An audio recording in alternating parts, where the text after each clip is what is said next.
Hello दोस्तों, नमस्ते प्रणाम। हम किरण शर्मा, हम मंजू शर्मा अपना यूट्यूब चैनल पर सबके स्वागत करी छी। नमस्ते प्रणाम सब दीदी भाईजी के प्रणाम, सब यूट्यूब फैमिली के प्रणाम, जते चाची माई दीदी सुनबे सबके प्रणाम।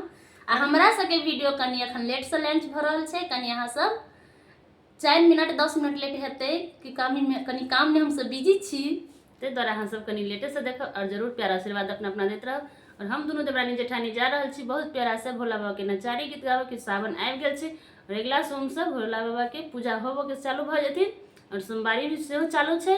तै के लक हम सब आइ भोला बाबा के नचारी गीत गावे जा रहल छी। हां सब बहुत प्यारा से गीत गावे जा रहल छी और आगे अहाँ सब बनते बढ़ाबैत रहब। बाबा यो खोलिया दोनों नयनमा, हम खरा यही चरण माना। बाबा यो खोलिया दोनों नयनमा, हम खरा यही चरण माना।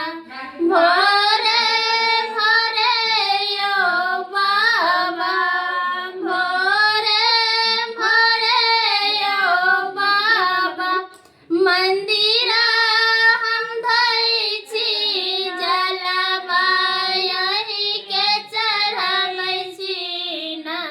जलवा यही के चढ़ाबै छी ना। बाबा यो कहियो नाम अंधा, आहाँ कियार चलियै ना।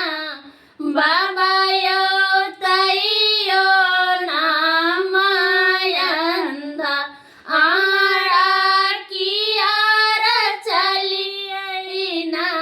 बाबा यो खोलियो दोनों नयनमा, हम खरा यही अंगनमा ना। बाबा यो खोलियो दोनों नयनमा, हम खरा यही चरणमा ना। बाबा यो खोलियो दोनों नयनमा, हम खरा यही चरणमा ना। भोरे भोरे यो बाबा, भोरे भोरे यो बाबा, मंदिरा हम धलियै दूधा यही के चढ़लियै ना। दूध यही के चढ़लियै ना। बाबा यो तैयो नाम कोरिया, हमर कियार चलियै ना। बाबा यो तैयो नाम कोरिया, हमर कियार चलियै ना। बाबा यो खोलियो दोनों नयनमा, हम खरा यही चरणमा ना। बाबा यो खोलियो दोनों नयनमा, हम खरा यही चरणमा ना। भोरे भोरे यो बाबा, भोरे भोरे यो बाबा, मंदिरा हम धलियै बेलपातर यही के चढ़लियै ना। बेलपत्र यही के चढ़लियै ना। बाबा यो तैयो नाम बजनिया, हमर कियार चलियै ना। बाबा यो तैयो नाम बजनिया, हमर किया लिखलियै ना। बाबा यो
हमर